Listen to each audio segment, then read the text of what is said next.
Hey everybody, Jake here from Bearded Gear, and I'm ready to give my first impressions on the Slut. This is the Richard Rogers Slim Utility OEM version. I don't know what the official name of this is. It's funny, people have been asking me questions about this knife as I've been posting pictures of it on Instagram and stuff, and I need to learn more about the backstory of this knife. This is the first Rogers design knife that I've owned. I know he's done like some CRKT collabs and stuff. He does his customs. This is the first of his designs I can recall ever even handling. So I'm not the expert on these knives. Maybe someone in the comments can illuminate for us a little bit. I don't even know how many of these they made. I know that Best Tech made them. That's about all I know, other than what I can tell by looking at this one that I have. So there's more I need to learn about this one for sure. But I've had a fun first couple of days with this so far. I've been doing this thing where I've been carrying knives for kind of like half days so that I can be experiencing more stuff more rapidly. So I think I've carried this in total about a day and a half, probably 3 half days or maybe a whole day. I don't know. I've carried it a little bit, but not enough to be doing my full review yet. So that's why this is the first impressions. I'll do the full review once I've had it and carried it for over a week, and once I've done quite a bit more cutting with it than I have thus far. So let's talk about this knife a little bit. I'm seeing now that I put some KPL in here and it looks a little gunky. So I think I'm going to disassemble this within the next day or two and see about like cleaning it out, re-oiling it, and really kind of dialing it in. But even without doing that, it's still running great. Anyway, so let's talk about how I'm feeling about this knife so far. First of all, the design of this knife is really cool. It's one of those knives that's like really simple. Like if you removed the milling from these scales, removed the ano from the hardware and the clip, and like if you took those kind of elements of this knife away, I think it would look really boring, if I'm being totally honest. But the fact that it has those things, it's a really cool knife to look at. And it's got kind of a presence to it. I like it in terms of just like the aesthetic appeal of it. It's really neutral. It's very simple in terms of its overall kind of construction and design, but it's got these little touches that just make it seem pretty special. I believe these, when they were new, were about $250. Their secondary prices are drastically more than that from what I've been told and from what I've seen. Luckily, I traded for this knife, so that's just the way that worked out for me.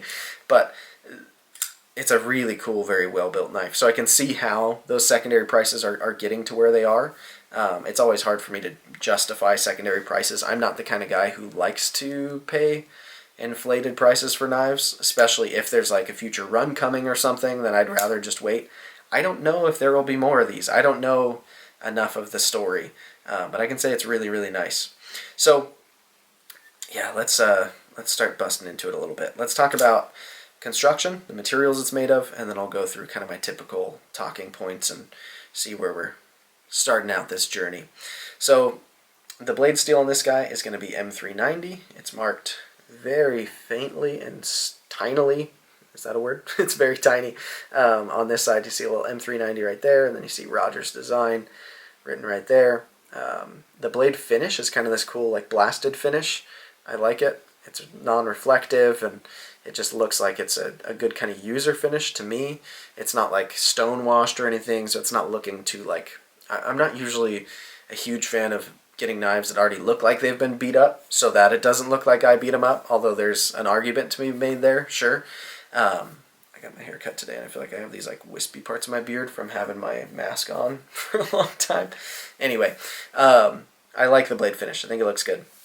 The scales are going to be titanium, and they've got this really nice milling pattern on them that feels great in hand. They're not snaggy in pocket. It's like it's the right type of milling, I think, on titanium scales. I dig this. This is really nice milled in texture without being too aggressive, without being like nothing either. Like you can tell that these knives are milled for grip and they feel grippier because of it, but there's not like downsides to it either. I'm really digging it. The hardware on this guy, as you can probably tell, is all titanium because it's all anodized.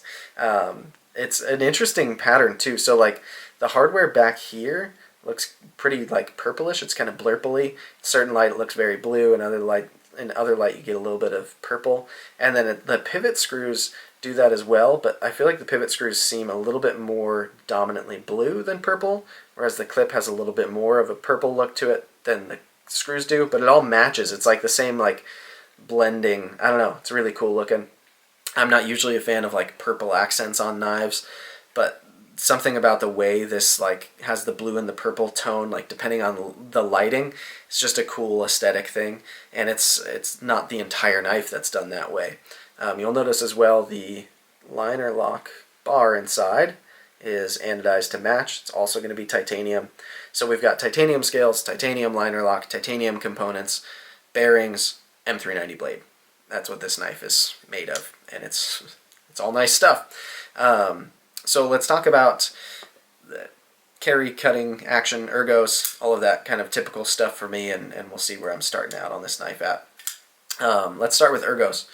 Ergonomically, this knife is small, and I was worried it was going to feel too small, but it doesn't. It feels really, really good in my hand. I just barely get a full 4 fingers on it, even in a saber grip. My pinky's still grabbing on there. Hammer grip absolutely feels great. Reverse grip feels fantastic. Reverse grip draw cut feels good. Forward grip draw cut feels great. This handle shape is super neutral. It's going to feel comfortable in just about anybody's hands, I bet. If your hands are a lot bigger than mine, your pinky might hang off, but even then, if this was a 3-finger knife, as 3-finger knives go, it's real comfortable. It's great. The clip isn't hot spotty for me, doesn't bother me one bit.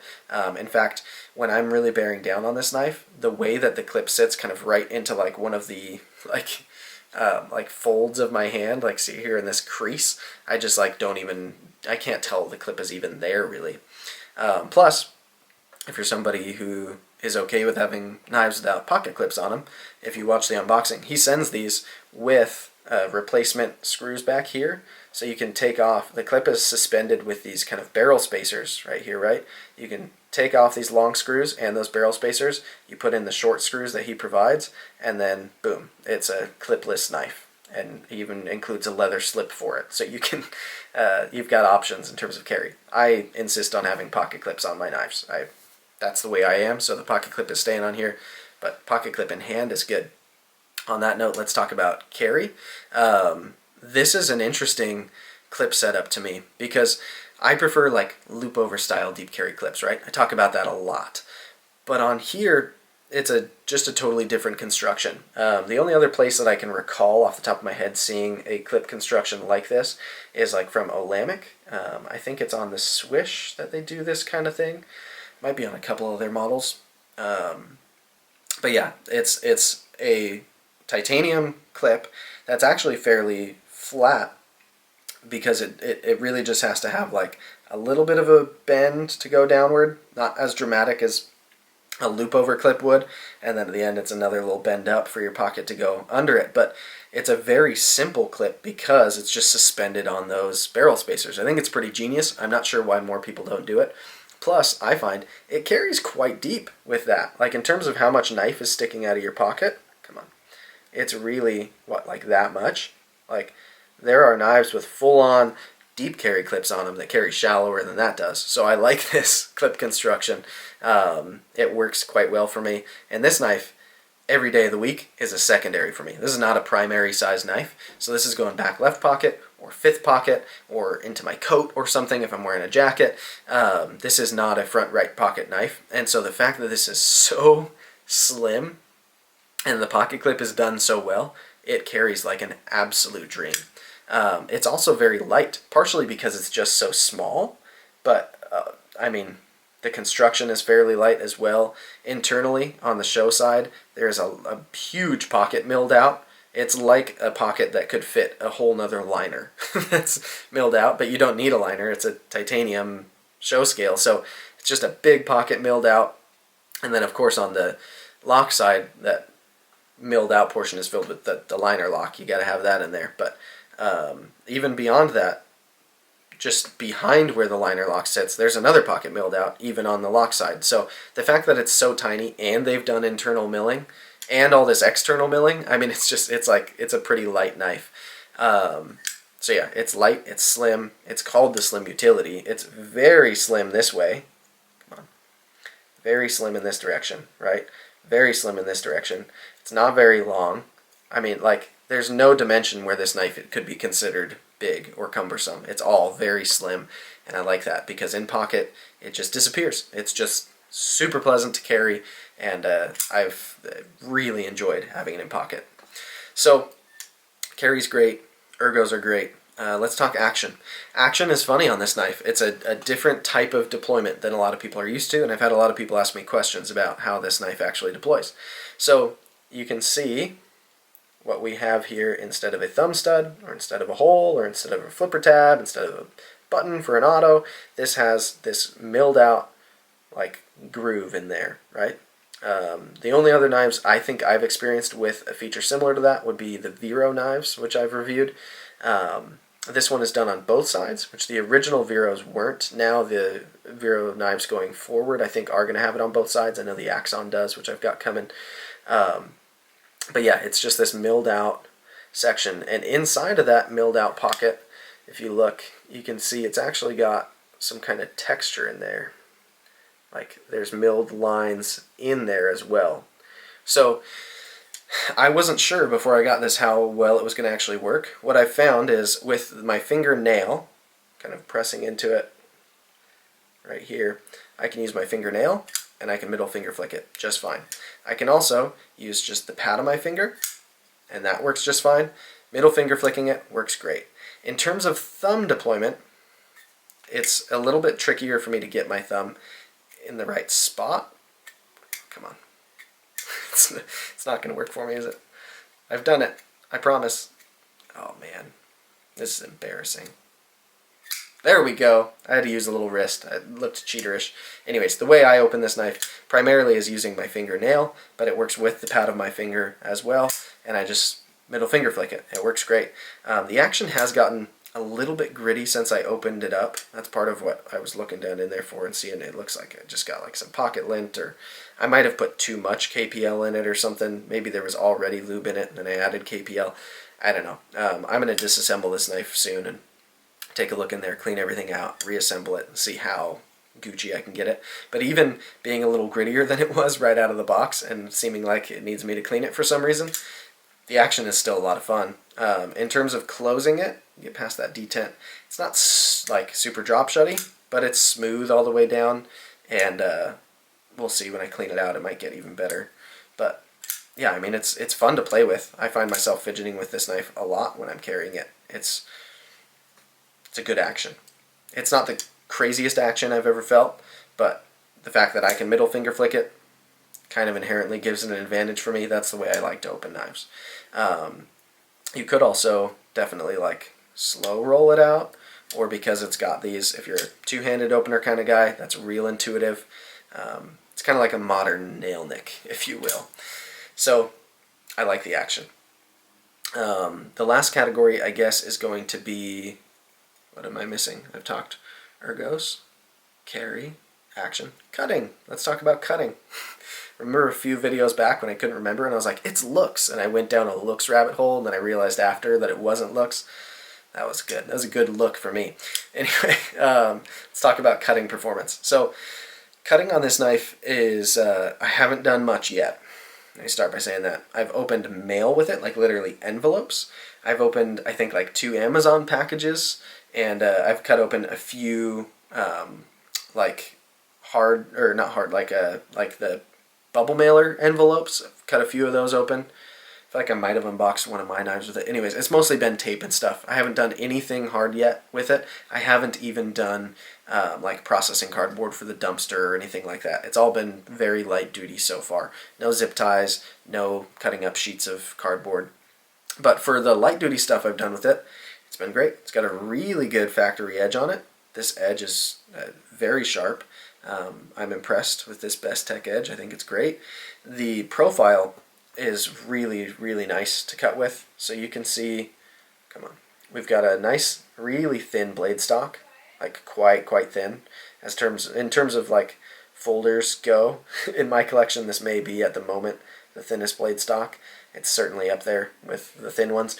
And we've got a flat grind that comes up, I don't know, what would you call that, 60, 70% of the blade. And then we have what's kind of a flat up here, but a lot of it's taken up with that kind of notch put in. And then we have a swedge out here. It's kind of a reverse tanto or a sheep's foot. But the flat, paired with how thin this blade stock is, it gets it nice and thin down there at the edge. And it carries enough kind of strength out to the tip that, I mean, this I don't think is going to be a hard use knife for anybody, just based on the size, the proportions, like the nature of this knife. But yeah, so like don't go ramming this into stuff and prying. I don't think that's what you're supposed to do with it, but it's got a good tip I've found for all of the like opening mail and stuff, like cutting tape, like something about having this type of tip as well, a sheep's foot or a warnie or stuff kind of in this category, I find does really well for me for like cutting open tape on boxes and being precise about it and not accidentally cutting into what's in the box. And it's a very usable kind of light to medium duty blade shape, I think. So cutting so far, from what I can tell, is good, but I haven't done any of that harder stuff yet. So yeah, I quite like this knife. I think it's a lot of fun. I think it's very different, well, without being weird. Like, I think it catches some attention because of those little details like the milling on the handle, and it just looks a little bit different, but it doesn't look weird. It's not like out there. This doesn't look like it's a prop knife from a sci-fi movie. Like, it's just a cool, classy looking, kind of, definitely, I would consider it a gentleman's carry EDC knife. And I like it so far. I'm digging it. I'm curious to see how it performs doing a little bit harder stuff. I'm not going to do anything crazy with this knife, don't get me wrong, but just like actually processing cardboard for the dumpster, stuff like that. I'm curious to see how it fares, but I think it's going to do pretty good because the ergos are quite good for me. It's slicey. I think it's going to do well. I don't know. I'm liking it so far. I'm enjoying it. So I guess you can call that my first impressions. It's a fun knife, and it's different. Different in a good way. So there you have it. It is the Rogers Design Slim Utility, aka the Slut. This is the OEM version produced by Best Tech. Still have to find out how many there are, yada yada yada. We've been over that, but I've got one, and it's cool. I'm liking it. So thanks, guys. I'll see you on the next one.